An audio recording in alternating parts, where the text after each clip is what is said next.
Olá, boa noite. Agora 6h53. Nós temos mostrado aqui no Band Cidade, segunda edição, as condições em que se encontram os recursos hídricos da região e algumas possibilidades que seriam soluções para não ter racionamento. Na semana passada, mostramos a represa de Paraibuna e a seca que já impera no local. Hoje, nossa equipe de reportagem foi até o reservatório do Jaguari e a situação por lá é alarmante. A marca na ponte mostra onde deveria estar o nível d'água da represa de Jaguari neste trecho na zona rural de São José dos Campos. O local, que hoje é espaço para pasto de animais, era totalmente coberto de água. Vizinho da represa há 33 anos, o engenheiro agrônomo conta que nunca tinha visto nada parecido. Vem se agravando e hoje atingiu um nível que nós há muitos anos não vimos. Em 2010 estava tudo normal, cheio aos limites, certo? O reservatório do Jaguari estava com o extravasor funcionando, jogando excesso. O de Paraibuna também, ou seja, o limite de reservação no vale estava no máximo. De lá para cá ele vem caindo significativamente. A situação está ficando muito grave mesmo. E se providências não forem tomadas, providências sérias e não de briga política, o caso vai ficar muito grave. Este especialista em recursos hídricos acompanhou a nossa reportagem até a represa. Ele afirma que essa situação já aconteceu durante a crise de 2003, mas agora o problema é ainda maior. Toda essa imagem que está passando estaria cheia d'água se a represa tivesse um nível melhor. Hoje ela está com mais ou menos 37% e era esperado nessa época um nível melhor. Ela tem uma importância grande nas vazões do rio Paraíba do Sul. Normalmente ela despeja nesse período um volume muito maior do que está despejando. E atualmente tem essa disputa, muito intensa entre Rio de Janeiro e São Paulo pelas águas do Jaguari. O reservatório aqui do Jaguari tem 56 quilômetros quadrados de área. Tem como principal função controlar a vazão do rio Paraíba do Sul, que fornece água para São Paulo e Rio de Janeiro. Com essa seca, há uma verdadeira disputa pelo recurso entre os dois estados. O governo de São Paulo recentemente determinou que a quantidade de água que a represa de Jaguari deve jogar no Paraíba deve ficar no limite mínimo. Deve ser 10 mil litros por segundo apenas. E isso todos os anos é diferente. Essa represa é a segunda maior do sistema Paraíba do Sul, a primeira é Paraibuna, e ela contribui com uma quantidade muito maior, cerca de 30, 40 mil litros por segundo nessa ocasião.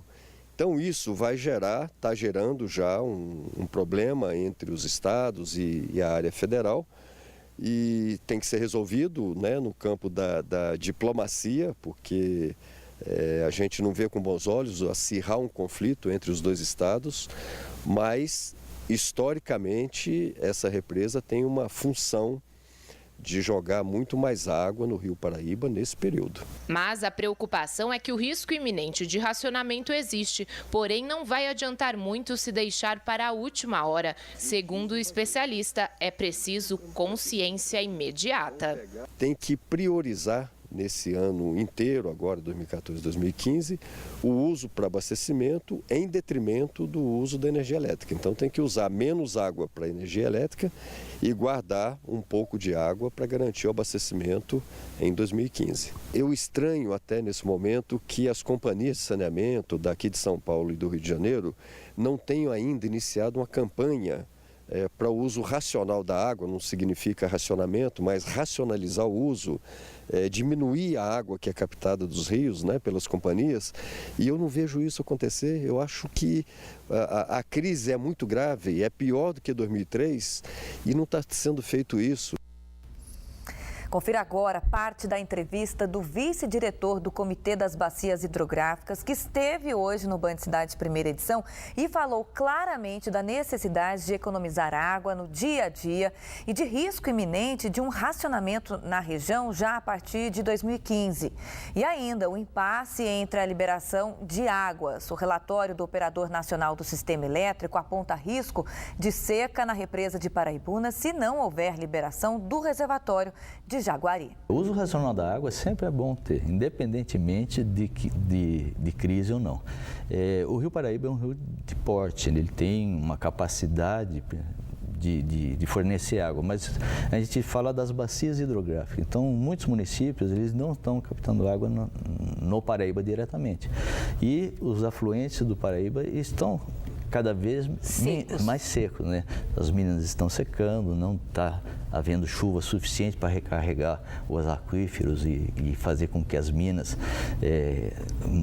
dê manutenção aos rios. Então, a preocupação é geral, né? É normal que em período de seca a gente esteja mais preocupado. E as previsões meteorológicas, né, indicam que 2015 seja um ano mais seco que este, né?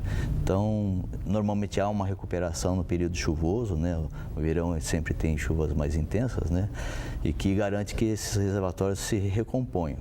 Mas a previsão não é muito favorável. Provavelmente a gente vai entrar no próximo período seco, 2015, né, com reservatórios não tão cheios quanto nós tivemos em 2014. Então, ele pode se repetir essa crise em 2015. E a boa notícia é que, pelo menos para amanhã, vem chuva por aí. Porém, de baixa intensidade, segundo a previsão do tempo. Confira. Na quarta-feira, a nebulosidade vai aumentar na região. O tempo ficará fechado com chuva. Mesmo que de fraca intensidade, a chuva vai ajudar a elevar a taxa de umidade relativa do ar. Em Taubaté e São José dos Campos, o índice vai ultrapassar a marca de 50%. Mínima de 6 graus em Campos do Jordão, 10 em Cunha, 13 em São José dos Campos e Guaratinguetá. Máxima de 23 graus em Caçapava, 26 em Caraguatatuba, 27 graus em Ubatuba e 28 em Lorena. 6 lojas de autopeças foram fechadas em São José dos Campos durante uma operação de combate aos desmanches clandestinos. A ação foi realizada hoje pelas polícias civil, militar e técnico-científica, em conjunto com o Detran, Prefeitura e Ministério Público.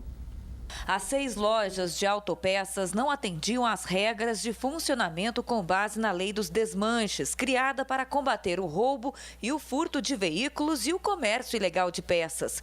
Os estabelecimentos foram autuados pelo Detran e interditados pela Prefeitura. Diversas peças de veículos apreendidas durante a ação serão encaminhadas para a perícia no Instituto de Criminalística. Ninguém foi preso. A Lei 15.276 entrou em vigor agora em julho, né?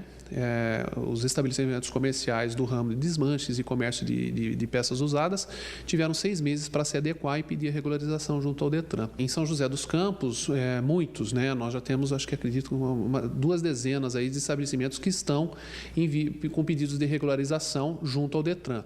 É lógico que eles têm que se adequar à lei, né? À legislação que entrou em vigor e tal. E, posteriormente, se eles não se adequarem, não cumprirem a lei, eles também serão visitados e eventualmente lacrados. Periodicamente nós iremos desenvolver, né, provavelmente 2 ou 3 por mês, 1 por mês, isso vai ser estabelecido entre todos os órgãos participantes. Em Taubaté, 3 homens assaltaram um taxista na tarde desta terça-feira. A vítima foi amarrada e deixada no porta-malas do carro. Não satisfeitos, os bandidos foram até a residência do taxista e, além de pertences da casa, eles levaram o carro da vítima. Depois de libertado, o taxista conseguiu acionar a polícia e os bandidos foram presos. Veja a seguir, em Tremembé, um empresário é denunciado por instalar câmeras dentro do banheiro feminino da firma. A gente volta já com essa informação ao vivo aqui no Band Cidade, segunda edição, agora às 7h02.